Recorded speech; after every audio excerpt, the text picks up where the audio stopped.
So, perubatan tradisional, perubatan moden dan perubatan komplementari. Sorry, cikgu sebut salah. Contemporary. Siapa ajar ni?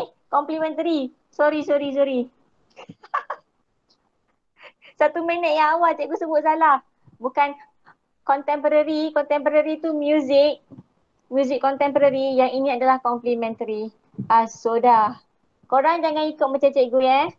Ini complementary. Bukannya contemporary.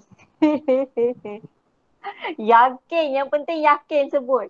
Okey, so kita akan pergi kepada yang pertama iaitu perubatan tradisional. Tak ada siapa membetulkan cikgu. Cikgu sebut salah. Okey, kita pergi pada yang pertama iaitu perubatan tradisional. Okey. Selamat datang Darwisha.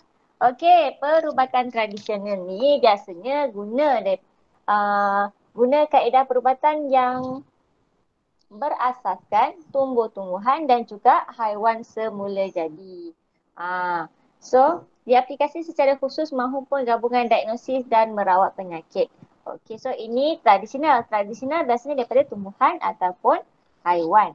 Okey, so setiap kaum di Malaysia mengamalkan perubatan tradisional yang tersendiri. Yes. So macam kalau Melayu biasanya akar-akar kayu, tongkat ali, kacik Fatimah. Kalau macam Chinese mostly diorang guna ginseng. And then kalau yang Indian mostly diorang guna rempah-rempah ratus. So itu lebih kepada perubatan tradisional. Okay. So ini adalah ciri-ciri perubatan tradisional di mana perubatan tradisional ni dia menggunakan bahan semula jadi. Tak kisahlah daripada haiwan ataupun tumbuhan. Tapi dia punya keberkesanannya makan masa sikit. Makan masa sikit and then diwarisi dan diamalkan secara turun-temurun. Okey. Pembuktian keberkesanan secara pengalaman. So orang dulu-dulu cakap, dulu-dulu cakap, benda ni berkesan untuk sakit ni. Okey, kalau perut kembung, okey minum air halia. Orang cakap macam tu lah. And then kalau macam kalau demam ke sakit batuk ke sakit batuk. Kalau batuk kalau batuk minum air asam. Kalau demam tuam dengan air, celup dengan apa namanya tu? Air asam jugalah. Dulu mak cikgu masa kecil-kecil, mak cikgu selalu buat macam tu lah. Mak cikgu bancuh air asam, lepas tu dia letak kain, basahkan, lepas tu tuam dekat kepala. Nak sejukkan badan. Itu contoh rawatan ataupun perubatan tradisional. And then lagi satu, kos rawatan dia rendah. Sebab boleh kadang-kadang bahan-bahan tu boleh dapat dekat sekeliling kita lah. Okay, so itu perubatan tradisional. Next, kita pergi kepada perubatan moden. Okay. So, perubatan moden ni dia merujuk kepada campuran seni merawat dengan pelbagai ilmu sains. Okay. Yang mempunyai hubungan langsung dengan sains kesihatan, bioperubatan, klinikal, dia punya dengan dia punya penyelidikan semua. Itu perubatan moden. Kalau kita cakap pasal ubat-ubatan moden pula, macam-macam jenis ubat-ubatan moden ada. Yang bentuk pil ada, cecair ada, kapsul ada. And then jenis rawatan pun macam-macam dengan dia punya alat-alatan dia. Yang macam kat hospital tu mostly adalah, bukan mostly, yang kat hospital tu memang perawatan moden. Kalau you jumpa dukun, bidan, itu tradisional. Okay. So ini adalah ciri-ciri perubatan moden. Perubatan moden dia guna ubat-ubatan sintetik. Apa maksud ubat-ubatan sintetik? Okey, apa ubat-ubatan sintetik ni? Siapa tahu? Ubat-ubatan sintetik. Nyak je. Maklumlah petang kan. Tadi pun cikgu sempatlah terlelap seketika. Nasib baik cikgu tak tertidur terus. Kalau cikgu tertidur terus memang habis. Tak jadi kelas. Okey. Ubat-ubatan sintetik sebenarnya adalah ubat-ubatan yang diproses dan dibuat secara kimikal. Bukan dari bahan kimia, daripada bahan kimia. So ubat-ubatan sintetik adalah daripada bahan kimia yang dibuat. Biasanya dibuat di makmal. Okey. Tak apa, tak apa. So ubat-ubatan sintetik ni buatan manusia. Yang dibuat daripada makmal, yang dihasilkan daripada tindak balas. Itu ubat-ubatan sintetik. So menggunakan kaedah moden seperti pembedahan, rawatan laser dan radioterapi. So dia guna alatan moden. And then rawatan dia lebih berkesan dan lebih cepat berbanding tradisional. Tradisional dia ambil masa sedikit.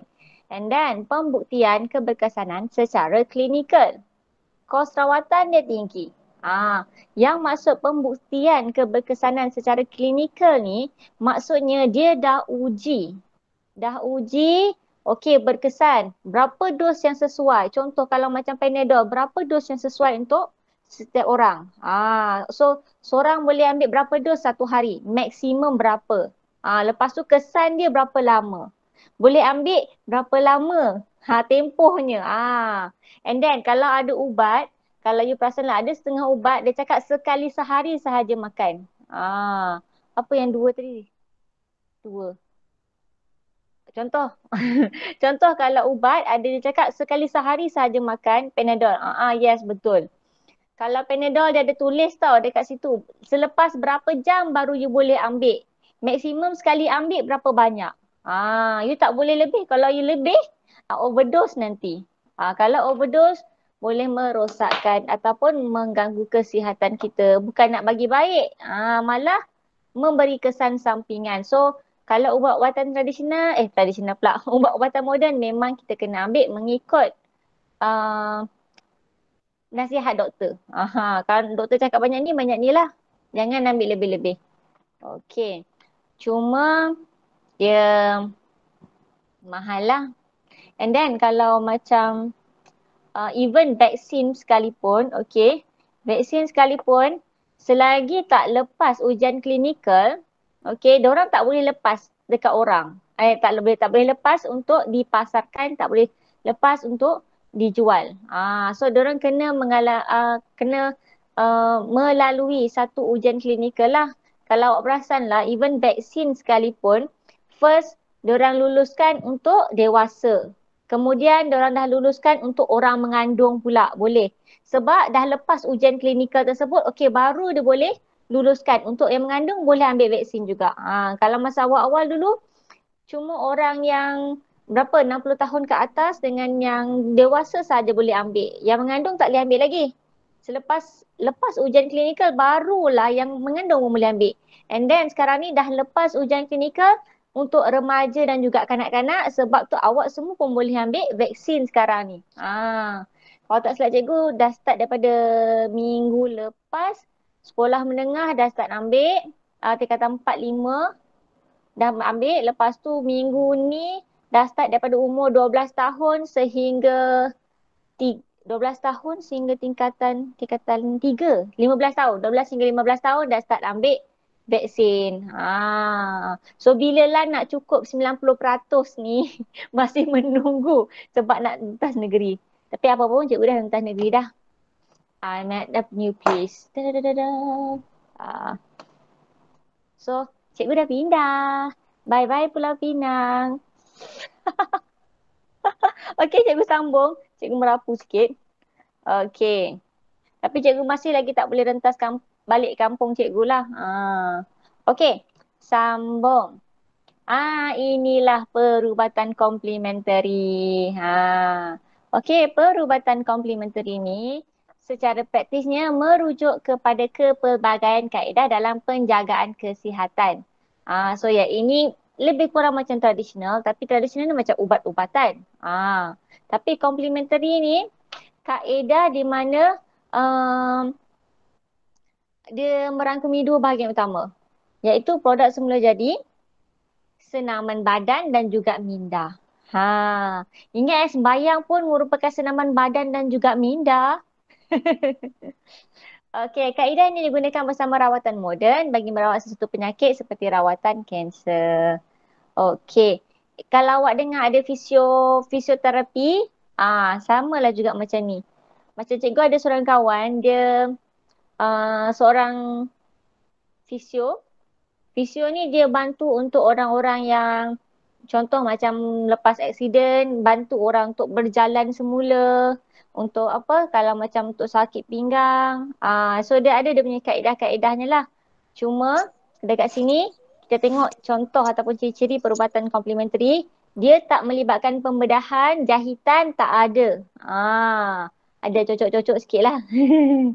Okey, dia tidak menggunakan ubat-ubatan terapeutik, dadah dan sintetik kimia. So dia tak guna ubat-ubatan sintetik, dadah semua tak ada. So untuk complementary, so dia mengambil pandangan pengamal perubatan dan pengamal perubatan moden dan juga tradisional. So dia ibarat complementary ni adalah yang kat tengah-tengah. Antara moden dengan tradisional. Cuma yang ini tak melibatkan jahitan ke bedah ke ubat-ubatan ke. So itu complementary. Okay, so nanti kita akan tengoklah jenis contoh-contoh ubat-ubatan ataupun jenis dia macam mana. Okay. Sebab ni sebenarnya tak panjang pun, sebab ni pendek je. So ubat ialah dadah ataupun bahagian yang diambil untuk merawat bahan yang diambil untuk mengawal kesihatan, merawat dan mencegah penyakit. Itu adalah ubat. Ada setengah, sebenarnya ubat memanglah dadah. Cuma dadah bila dah disalahguna, kita panggillah dadah. Kat Malaysia macam tu. Okey, so ubat dan rawatan ini perlu daripada pihak-pihak yang bertauliah. Okey, ini ubat tradisional. Ubat tradisional diperoleh daripada sumber semula jadi seperti tumbuhan, haiwan tanpa diproses secara kimia. So itu ubat tradisional. Tapi sekarang ni, diorang dah mula buat packaging untuk ubat-ubatan tradisional.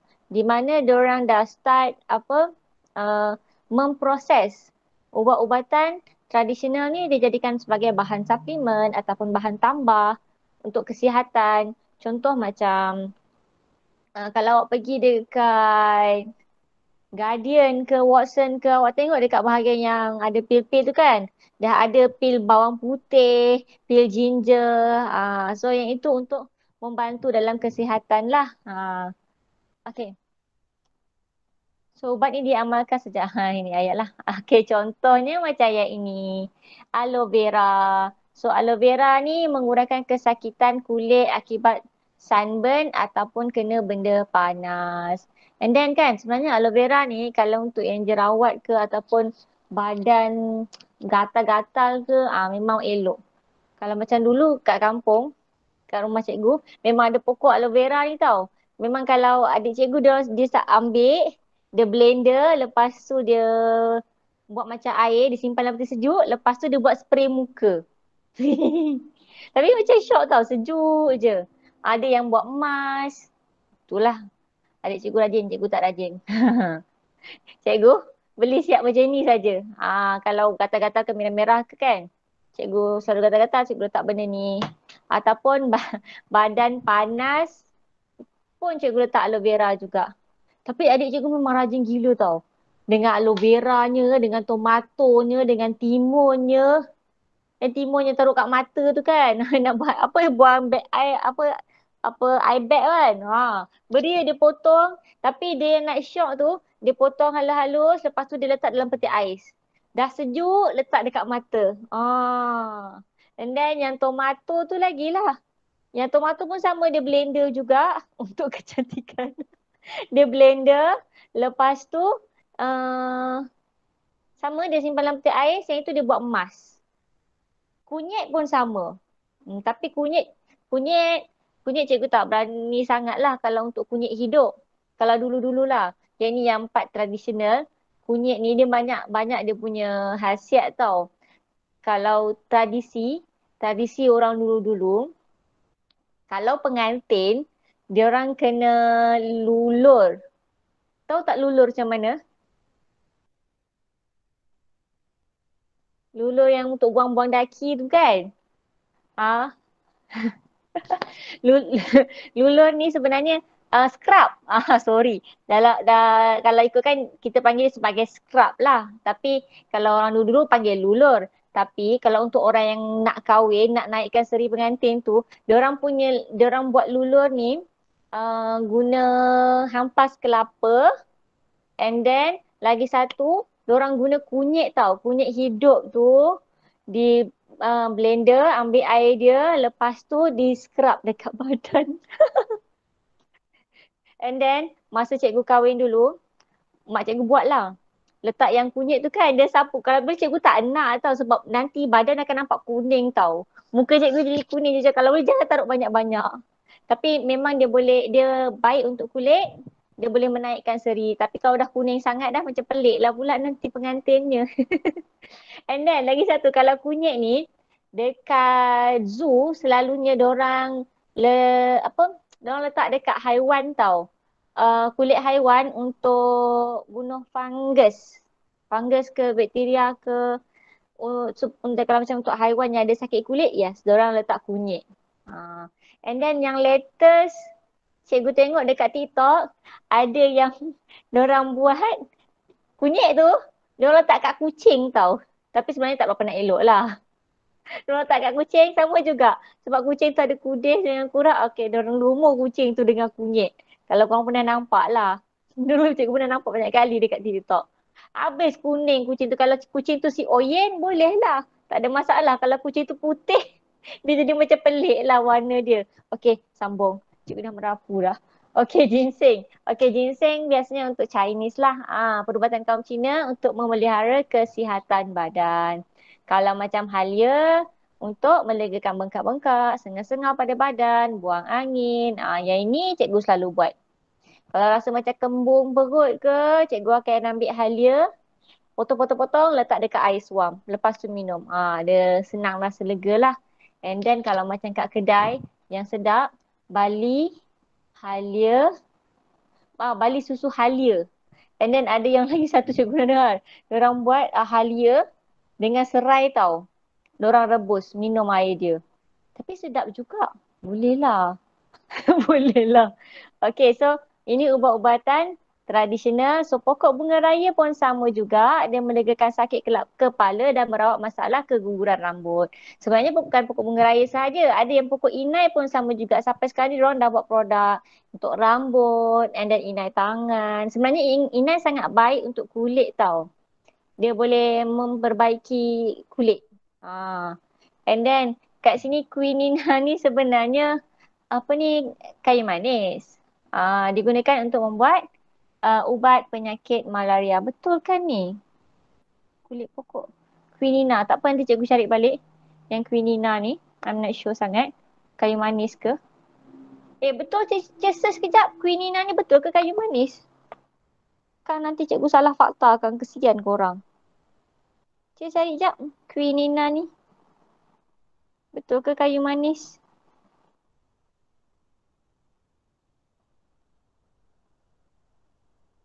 Quinina.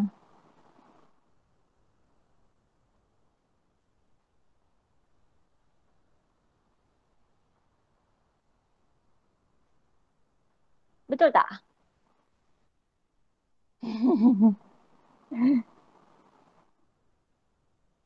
Betul lah, betul lah. Tertiba cikgu rasa macam confused seketika. Okey, quinina, klik kayu manis. Okey, kita pergi kepada ubat-ubatan moden pula. Okey, ubatan moden dihasilkan di dalam makmal untuk kegunaan ramai dan dijual di pasaran secara meluas. Sebab tu kalau you pergi mana-mana pun you boleh jumpa Panadol. So sangat-sangat meluas. You pergi luar negara pun dia tak jumpa Panadol. Dia akan tulis paracetamol lah. Panadol ni jenama dekat Malaysia. Okay, so ubat moden disediakan dalam pelbagai bentuk macam pil ke, kapsul, pasta, ampayan dan larutan. Aduh. Okay, so dia bergantung kepada penggunaan. Okay, kat sini ubatan moden dibahagikan kepada 3 lah. So ada 3 jenis ubatan moden yang awak perlu tahu. Yang pertama adalah analgesic. Analgesic sebenarnya adalah painkiller. So painkiller ni macam Panadol lah. Sebab dia boleh melegakan sakit dalam keadaan sedar. Itu painkiller. And then kita ada antibiotik. Antibiotik ni untuk bunuh bakteria dan psikoterapeutik. Psikoterapeutik ni biasanya untuk orang yang ada sakit mental. Lebih kurang macam itulah. Okey, tapi kita tengok satu-satu. Okey. Kita ada analgesic. So analgesic ni kita ada contoh lah. Contohnya aspirin, paracetamol dengan Codeine. Tapi kan, kalau macam paracetamol, dia tak mengganggu perut. Betul tak? Kalau you tengok iklan dekat TV pun, diorang cakap paracetamol tak mengganggu perut. Tapi, fungsi paracetamol dengan aspirin ni lebih kurang. Cuma, kalau aspirin ni, kalau ada gastrik tak boleh makan. Tahu tak kenapa? Tahu tak kenapa kalau ada kalau apa aspirin tak boleh makan kalau ada gastrik. Yes, betul. Nanti lagi sakit perut. Sebab aspirin ni jenis berasid tau. So bila jenis dia berasid, bila you makan, you ada gastrik, dia jadi makin teruk lah. Okay. So itu aspirin. Kalau Codeine pula, kejap Codeine ni, okay. Sekejap cikgu buka dulu.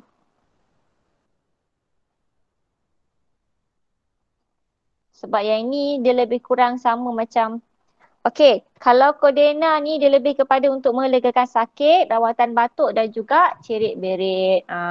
Itu Codeine. Next, kita tengok pada antibiotik. Okay.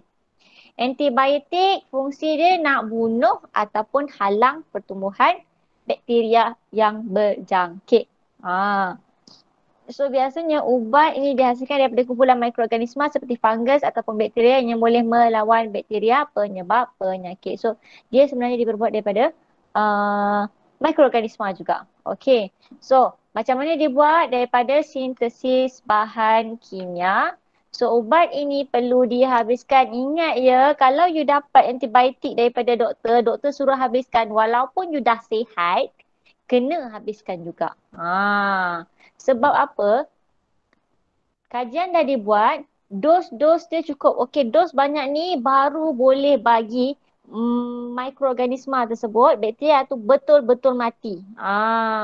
Kalau tak, you makan tak habis, you rasa dah sihat, you dah tak nak makan dah antibiotik tu. You tak habiskan.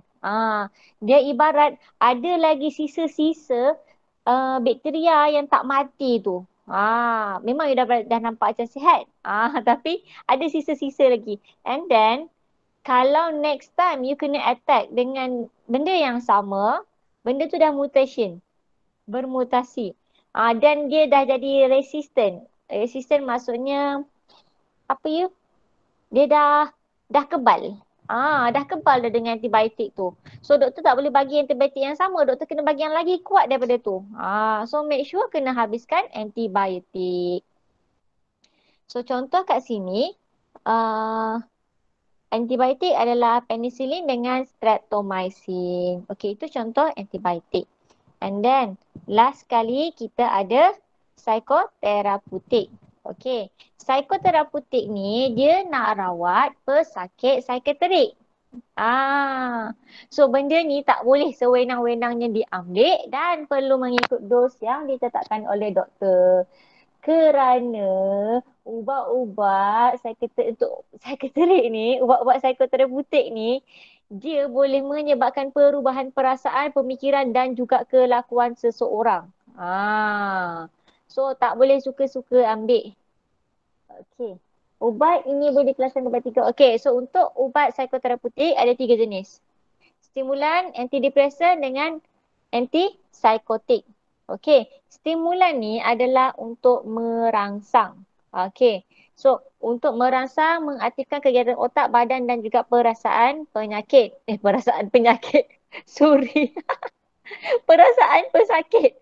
Mana ada penyakit perasaan? Melalut juga kan.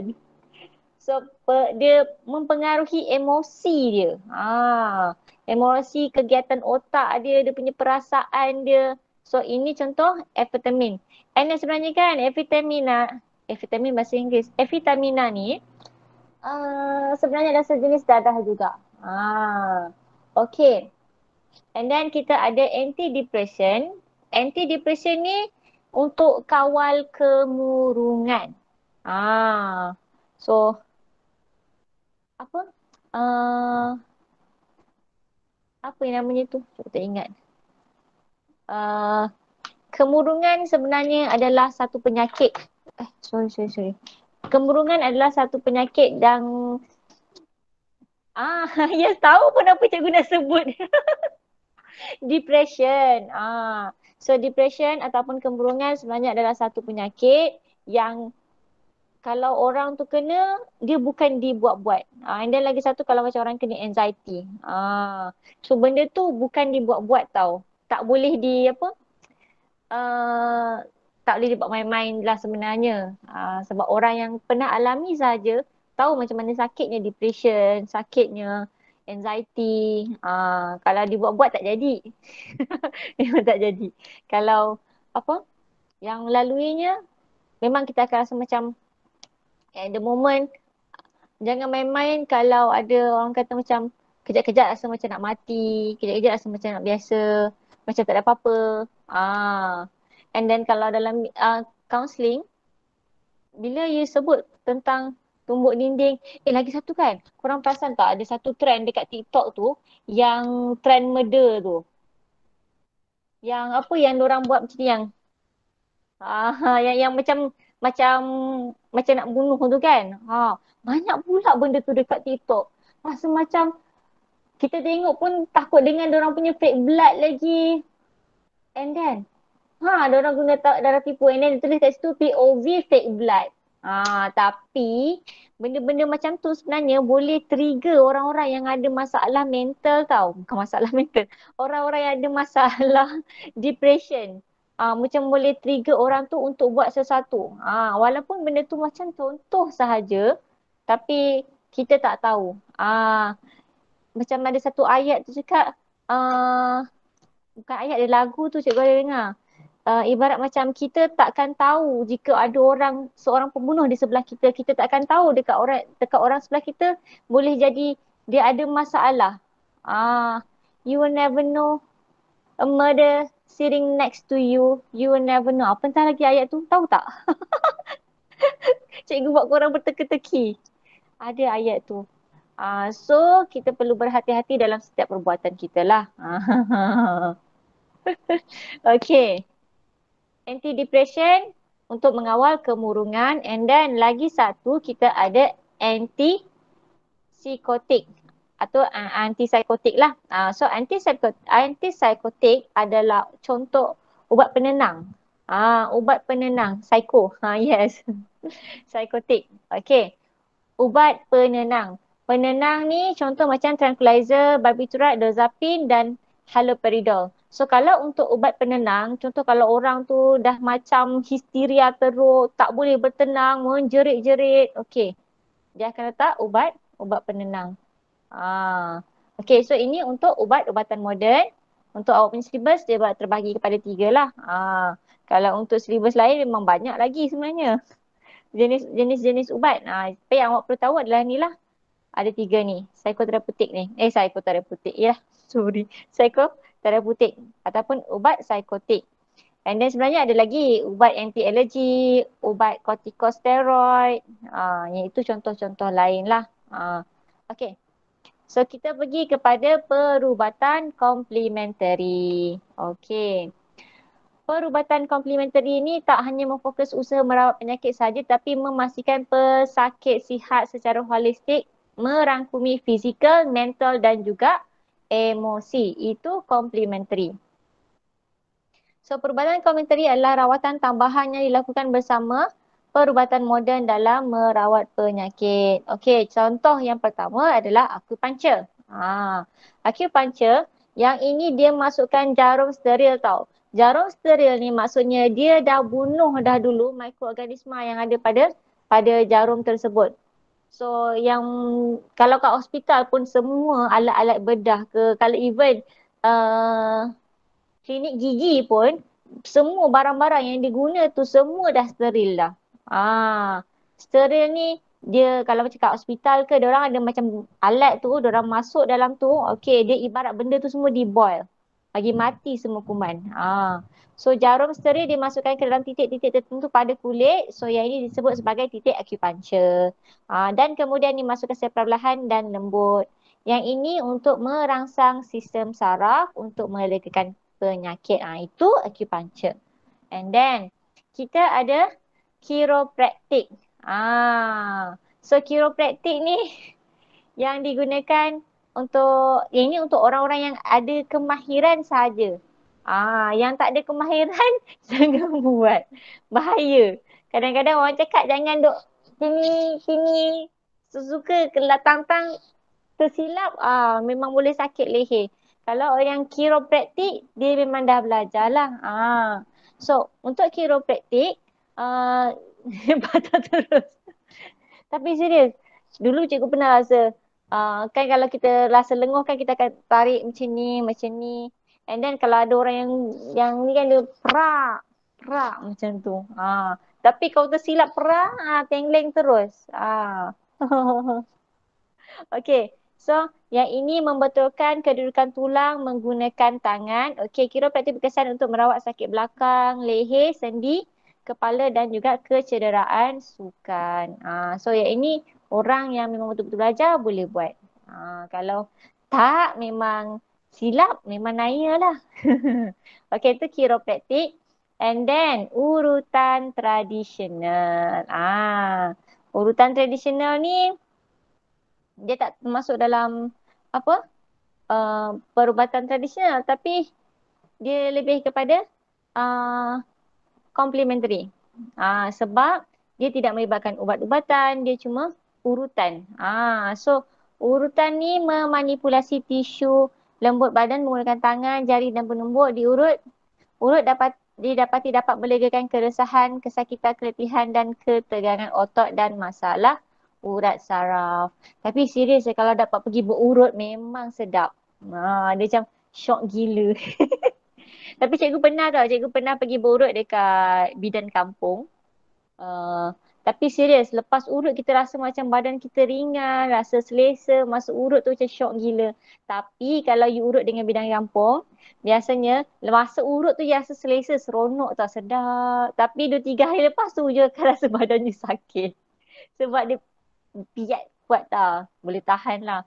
And then, kalau macam yang urut kaki yang dekat pasar, apa? Bukan dekat pasar, dia dekat macam tepi, dekat tempat-tempat yang ada urutan kan. Yang urut kaki tu serius memang sakit. Tapi tak apa? Yang itu tak sesakit kalau urut dengan bidan. Urut bidan sakit kot. So sampai esoknya tu you rasa macam bangun, you macam uh, sebab dia macam rasa macam krem tau. Tapi sekejap je. Lepas tu you akan rasa macam badan tu lagi ringan. Dah lama tak berurut syoknya. Yang itu urutan kalau dengan bidan. Tapi kalau you pergi berurut dekat spa ke, yang itu syok. Kan syoknya dia dapat berurut dekat spa. Okay, next, last. Kita ada homeopati. Okay. So, homeopati ni ubat yang sesuai diberikan kepada pesakit berdasarkan gejala yang ditunjukkan atau dimaklumkan oleh pesakit seperti demam kan. Syok kan kalau ada orang urutkan bahu kita ke kepala kita pun dah cukup syok dah. Dah bestnya. Okay, homeopati. Okay, ubat yang diberikan menguatkan keupayaan tubuh untuk melawan penyakit yang menyerang, bukannya menyediakan bahan untuk membunuh kuman ataupun penyakit.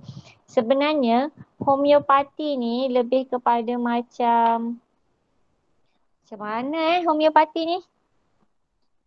Siapa boleh bagi tahu cikgu homeopati ni macam mana?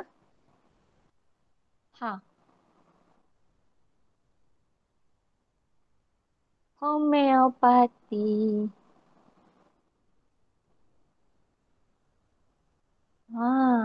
Homeopati. Okey. Okey.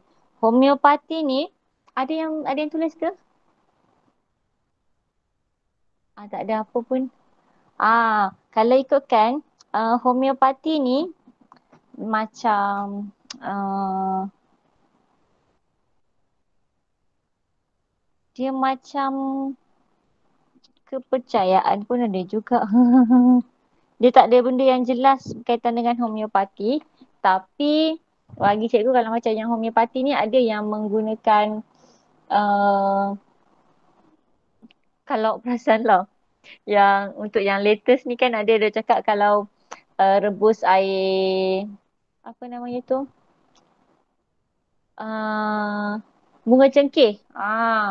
So boleh melegakan COVID. Lebih kurang macam tu lah. I'm not sure. Cikgu tak berani nak sebut. Takut salah sebut. And then ada lagi satu yang macam apa? Uh, yang humidifier yang apa? Yang untuk pewangi yang kita letak essential oil tu. Tapi kat sini I'm not sure sangat lah. Dia ibarat kita percaya benda tu boleh apa menyembuhkan. Tapi sebenarnya dia tak melibatkan ubat-ubatan sangat pun. Kan? Hmm. Okay. Next. Kita ada terapi herba. So untuk terapi herba ni, dia menggunakan tumbuhan atau bahagian tumbuhan yang memiliki khasiat untuk mengubati penyakit. So penggunaan herba lebih diyakini. Inilah penggunaan herba semula jadi, tidak melahirkan kesan sampingan untuk dan tidak mengandungi kandungan dadah yang memudaratkan kesihatan. Ini terapi herba. Kalau terapi herba ni kan, kalau macam dulu, tak adalah dulu. Dia ada macam yang bekas, dia orang letak macam beberapa herba, and then kalau kita sesama, kita hidu. Lebih kurang macam itulah. Yang ada masa cikgu beli dekat Langkawi. So, dia punya bau, dia letak mentol. So, dia macam bau bau dia sedap, and then dia apa boleh melegakan kalau kita hidung sumbat ke. Tapi cikgu tak ada dah benda tu. Terapi herba. Okey dah. Habis. Kita masuk sikit penggunaan ubat-ubatan manusia dan ubatan daripada sumber semula jadi. Okey. Buatan manusia kita panggil sebagai sintetik. Okey. Kalau daripada bahan semula jadi, okey itu semula jadilah. So ubat tradisional biasanya diperoleh daripada sumber semula jadi, manakala kebanyakan ubat moden dihasilkan oleh manusia dengan menjadikan sebatian kimia yang mempunyai struktur molekul yang sama atau hampir sama dengan struktur molekul bahan aktif dalam ubatan tradisional. So, ada setengah ubat-ubatan tradisional, diorang buat kajian tau. Okey, diorang kajian kalau orang dulu-dulu kata benda ni ataupun tumbuhan ni boleh melegakan penyakit-penyakit tertentu. So, kalau orang buat kajian, diorang akan kenal pasti bahan apa yang boleh uh, menyembuhkan penyakit tersebut. So diorang akan cuba hasilkan benda yang sama dekat makmal. Bahan aktif tu. Okey. So yang ini perbandingan ubatan buatan manusia dan juga sumber semula jadi. Okey. So dekat sini kita ada kalau ubat-ubatan manusia, ubat-ubatan manusia, ubat buatan manusia. Ubat buatan manusia biasanya dihasilkan di makmal dan dikomersialkan. Dikomersialkan secara besar-besaran. Okey. So contoh macam vitamin C yang dijual kat farmasi tu. Tapi kalau semula jadi, kita boleh je makan buah. Okey. So kalau ubatan manusia perlu diambil secara berterusan biasanya untuk penyakit kronik atau berhenti apabila sembuh. Tapi kalau orang yang dah ada darah tinggi, memang you takkan berhenti makan ubat sampailah innalillah. Darah tinggi, kencing manis. So itu bahayalah penyakit tiga serangkai tu. Penyakit kencing manis, darah tinggi dengan apa lagi satu? Bagi tiga serangkai, kencing manis, darah tinggi. Lagi satu apa? Cikgu bela. Lagi satu apa? Sakit jantung. Rasanya lah sakit jantung. Cikgu pun tak ingat penyakit 3 serangkai. Tapi yang cikgu tahu macam mana sedarah tinggi. Okey. Sakit 3 serangkai. Macam mana darah tinggi? Betul lah sakit jantung. Betul, betul, betul. Okey. Kalau ubat semula jadi, so perlu diambil atau dia masa berterusan dalam jangka masa yang selama supaya berkesan. Sebab ubatan semula jadi ni, dia makan masa sikit.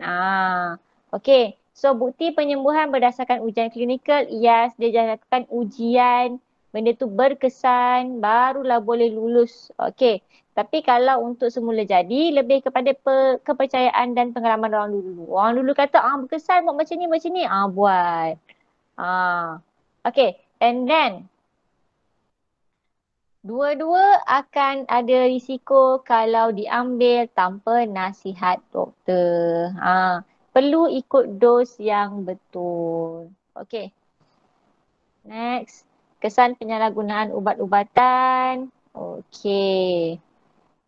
Kesan sampingan, okey tak ada apa. Okey, yang ini kesan penyalahgunaan ubat-ubatan. The main is paling-paling tak pun, paling-paling teruk mati. Betul lah. Kalau salah guna ubat, paling-paling tak boleh sampai meninggal. Dan salah satu kesan penyalahgunaan ubat-ubatan, you tengok tak cerita air tanggang? Tapi cikgu tak ada dah tengok dekat Astro sebab cikgu tak ada Astro. Tapi dia cerita air tangkang kan ada mak dia tu kan. Yang dia dah salah gunakan anak dia untuk ni. Dia bagi anak dia ubat apa dah sampai sakit. Tapi anaknya tak ada sampai tahap kena kanser lagi. Tapi dia buat anak dia sampai sakit. Dia buat macam anak dia tu sakit. So itu adalah salah satu penyalahgunaan ubat-ubatan sebenarnya. So boleh menyebabkan kematian. Tapi hakikatnya siapa yang meninggal? Yes, episod yang lepas mak dia bagi makan ikan mentah kan, isi. Apa bukan isi, apa darah ikan mentah tu kan. Dia masukkan dalam tube perut anak dia tu. Lepas tu terus masuk hospital. Sebab apa? Sebab mak dia sakit hati, bekas laki dia nak kahwin lain. Bahaya. Tapi kalau ikutkan masa episod 1, cikgu tengok sebenarnya anak dia bunuh mak dia kan? Anak dia jadi masa, lepas tu anaknya bunuh mak dia. Episod 1 lah. Sebab benda ni dia flashback semula. Banyak flashback cerita tu. Balas dendam. Kesian sebab budak tu dah mental daripada kecil lagi tau. Dia bagi apa? Dia apa? Macam-macam mak dia buat. Dan dia dah dimomok-momok kan dengan mak dia. Tapi yang itu maknya yang teruk. Ada yang lagi seorang anaknya yang teruk tu. Geram betul. Dengan mak dia belasah macam tu aja. Sama balik. Okay. Kamu lalut cikgu nanti. Dia percaya je semua. Yes. Dia percaya je apa yang mak dia cakap.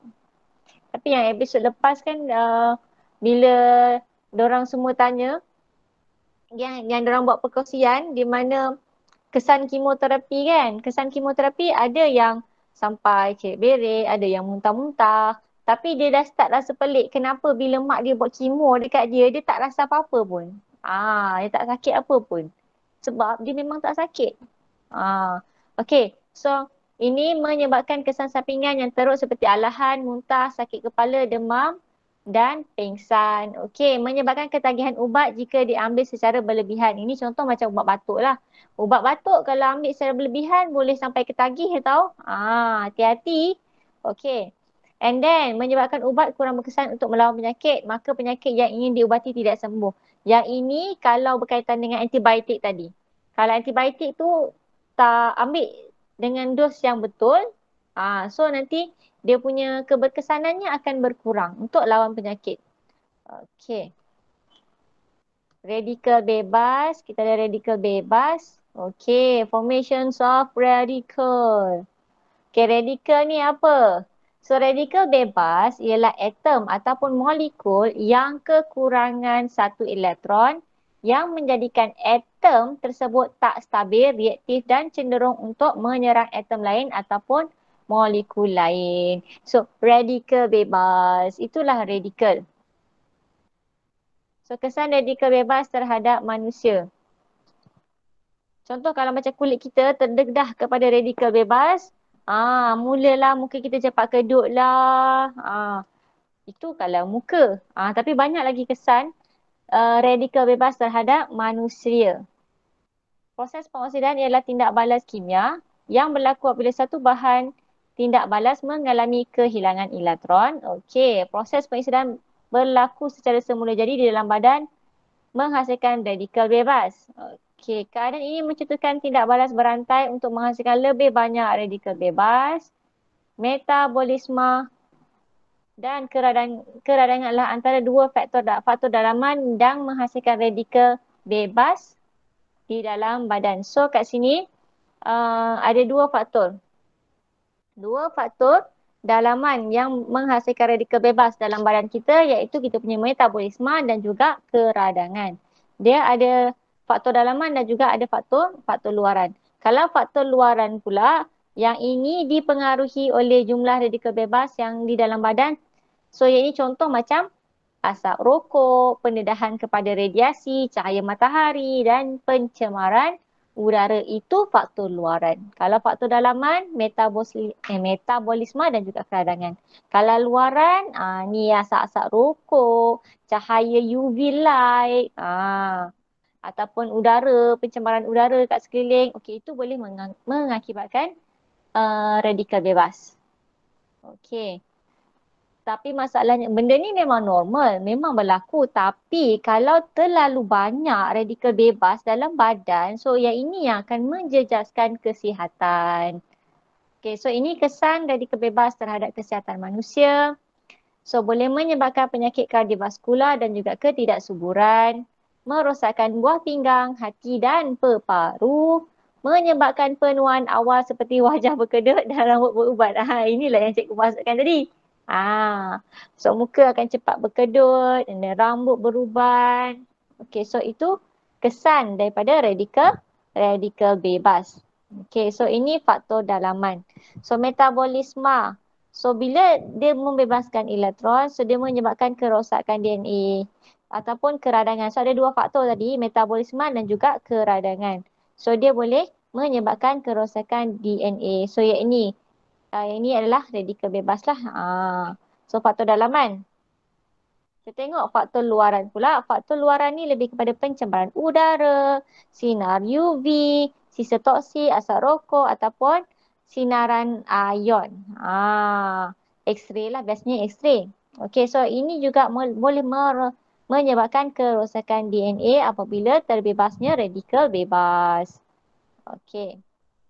Dan yang kita ada last kali sebelum kita habis, bahan antioksidan.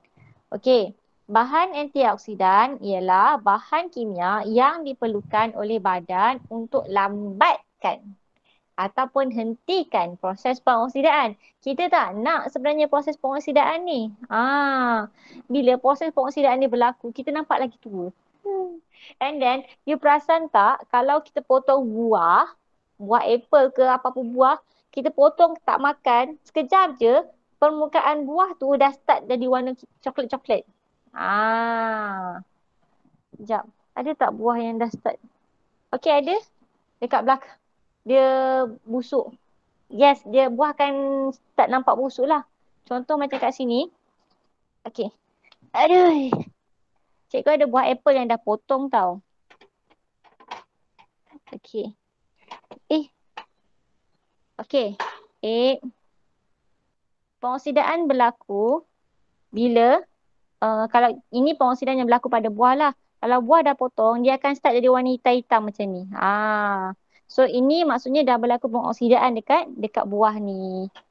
Buah apple lah selalunya. Sekejap. Cikgu nak tunjuk something. Cikgu ada ni. Yang mana kamera? Cikgu ada ni. Buah tadi binatang ni punya. So ini sugar glider cikgu. Okey, so itu pengoksidaan. Sekejap kita tutup.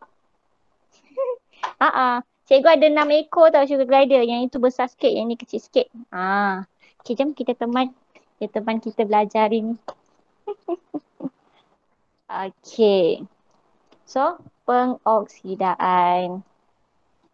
Okay, so bahan ini melindungi sel badan daripada kerosakan akibat radikal bebas yang dianggap sebagai barisan pertahanan terhadap risiko mendapat serangan penyakit. Okey, itu bahan antioksidan.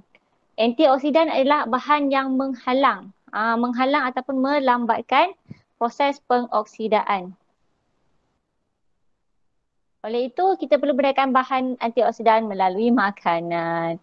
Okey, so yang ini adalah bahan-bahan antioksidan dalam makanan lah. Yang ini awak perlu tahu. So, bahan antioksidan dalam makanan, contoh kalau kita ada beta carotina, lutein, lycopene. Okey, beta carotina biasanya ada dekat makanan yang warna merah ke kuning ke warna jingga ke. So, ini ada beta carotina. Kalau lutein yang warna hijau. So yang warna hijau ada. Kemudian kalau lycopene, okey, so yang ini ada dekat jambu batu, temikai, tomato, apricot. Vitamin C, yang ni mostly buah adalah vitamin C. Okey. Contoh ada dekat brokoli, strawberry, senyap je dia. Yang ni baik sikit kalau yang besar tu bising kalau ambil. Okey, vitamin E. So vitamin E dikenali sebagai alpha tocopherol. So yang ini ada dalam pelbagai jenis minyak lah, termasuk minyak kelapa sawit, minyak apa ni?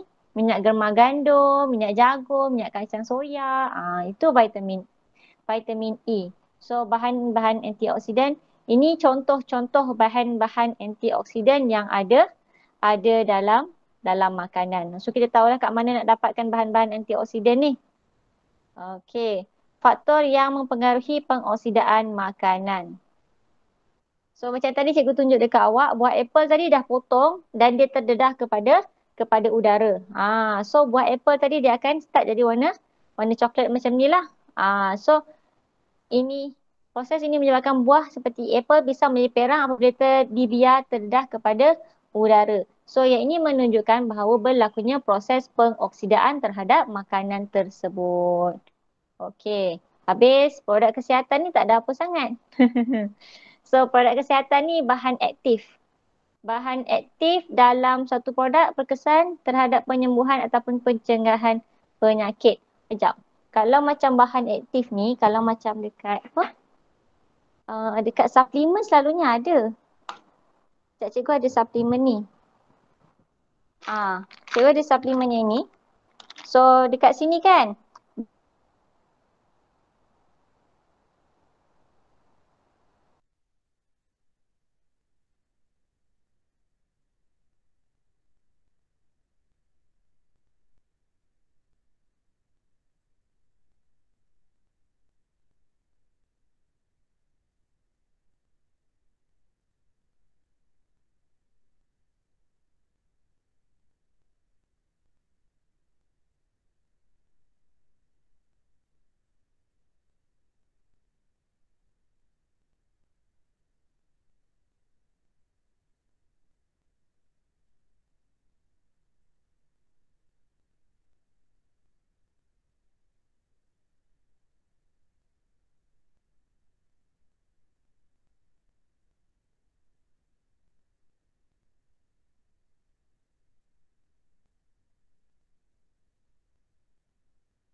cikgu terkeluar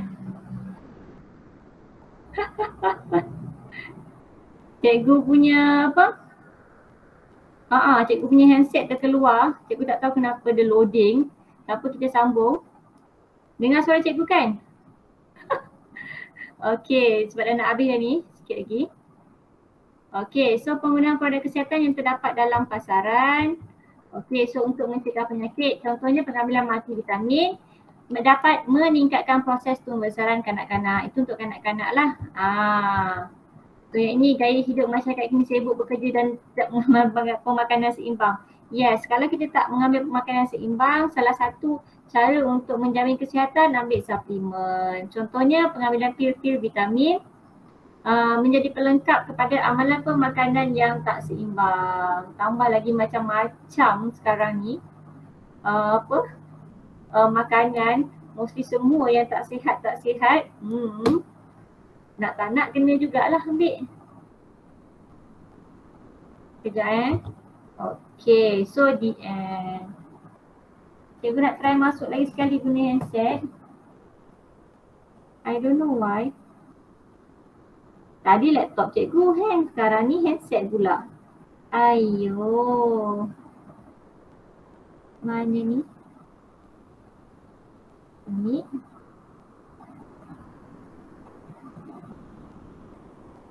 Tak dia masuk. Dia hang. Kejap Cikgu stop share screen dulu. Stop presenting. Korang tengoklah macam ni. Kalau kamera handset, kamera laptop cikgu memang tak berapa nak jelas lah. Sekejap I don't know what happened to the apa namanya ni? Google Meet. Google Meet handset cikgu. Baik. Ni. Join.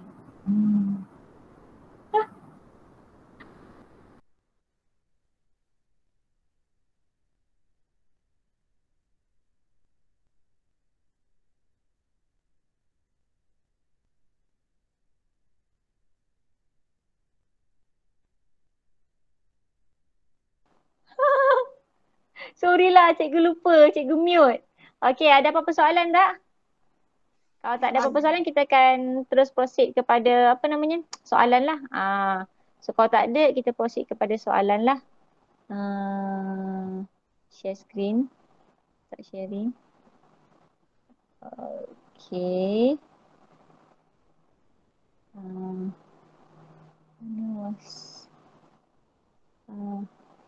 Okay. Okay. Sekejap. Kita tengok soalan. Habis soalan, habislah macam biasa.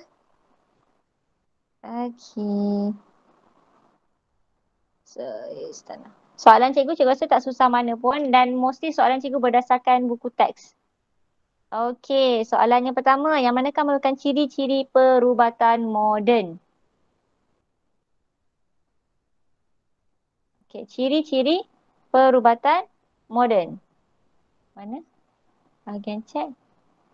Okey, mana satu ciri-ciri perubatan moden?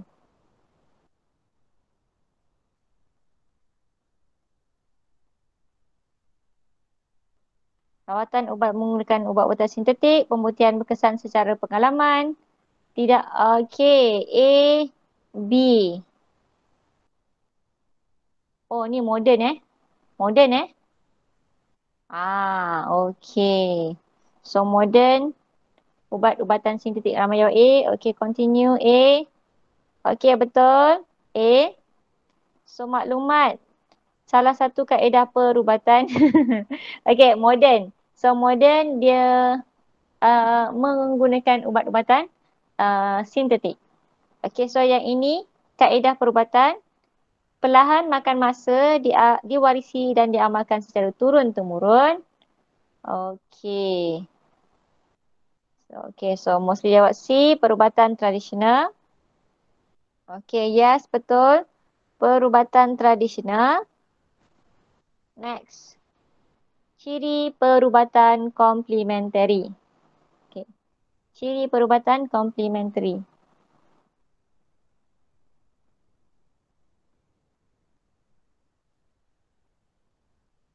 Yang mana satu?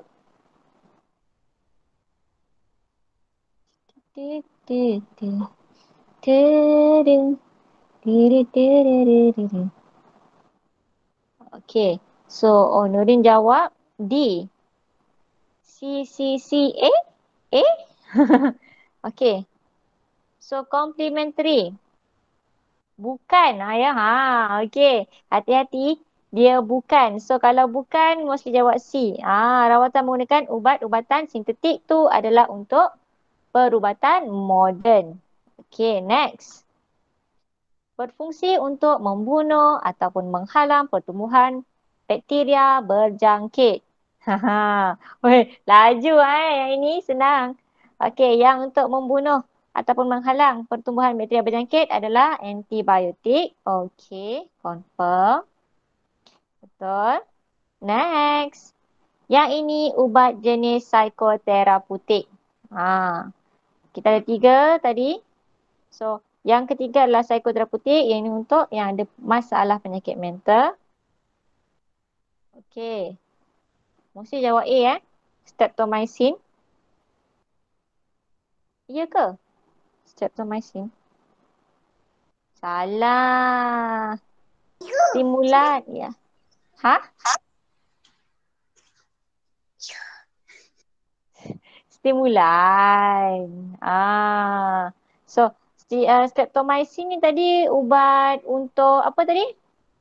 Streptomycin ni ubat untuk apa tadi? Cikgu lupalah. Streptomycin.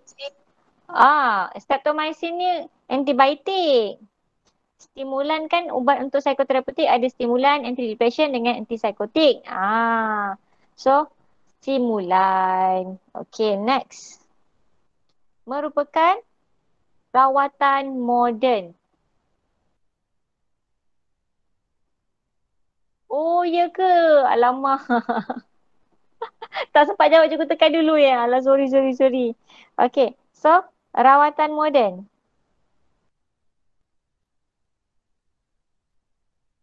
C, kemoterapi. Okay. Yes, betul. Kemoterapi. Yang ini ubat Y digunakan untuk membunuh pertumbuhan bakteria. You tahu kalau nak bunuh bakteria ni adalah antibiotik. Tapi yang mana satu jenis adalah jenis antibiotik. Okey, B. Yang lain?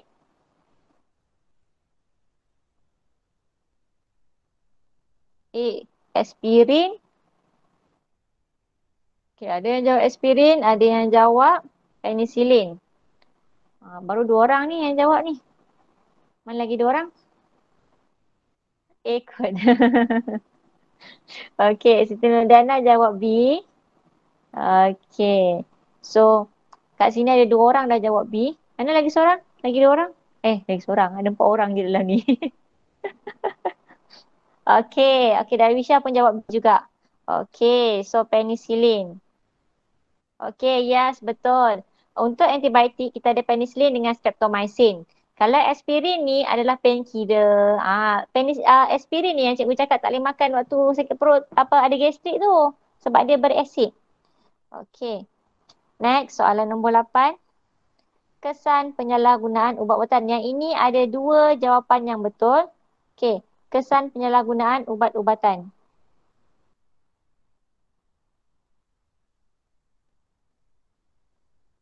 Yang mana satu?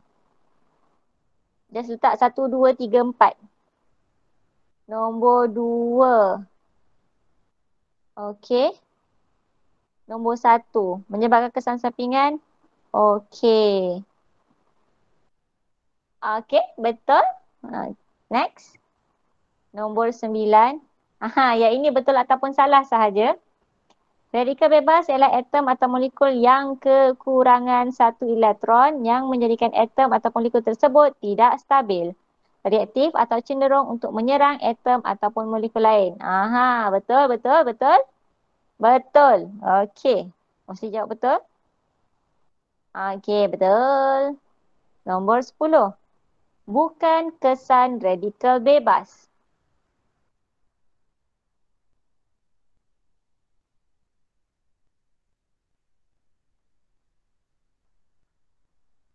A. Mutasi dan kanser. Okey. Bukan bukan kesan radikal bebas.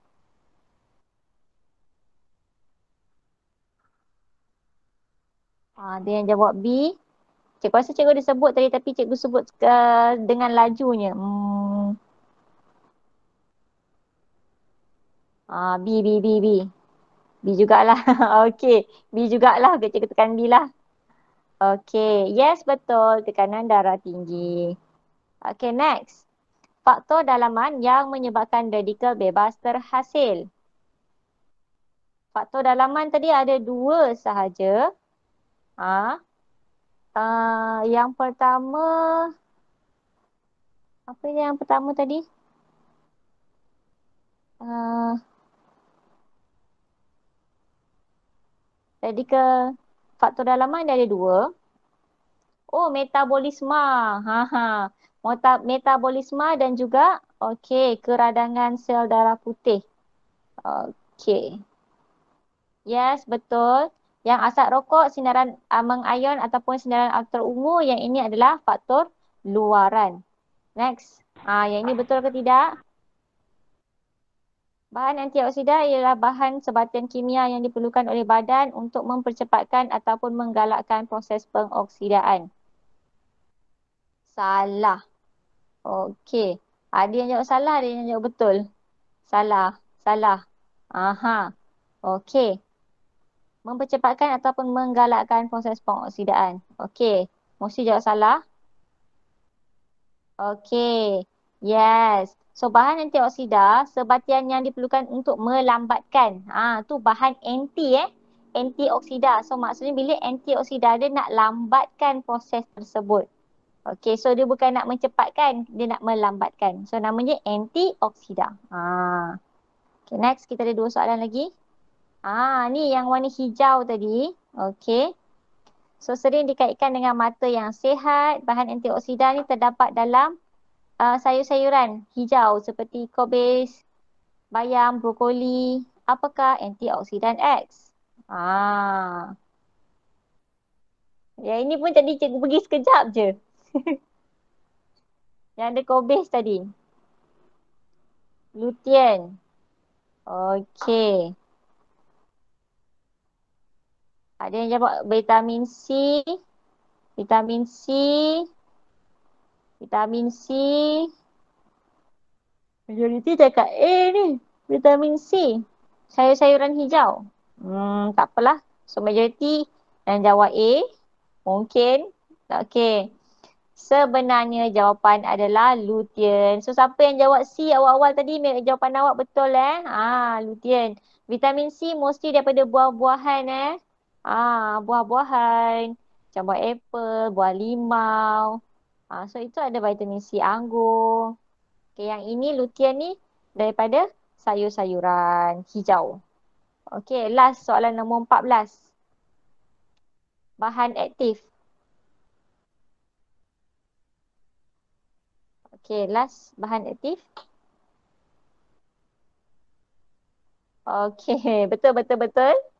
Okay, mesti jawab betul. Yes, betul. Okay.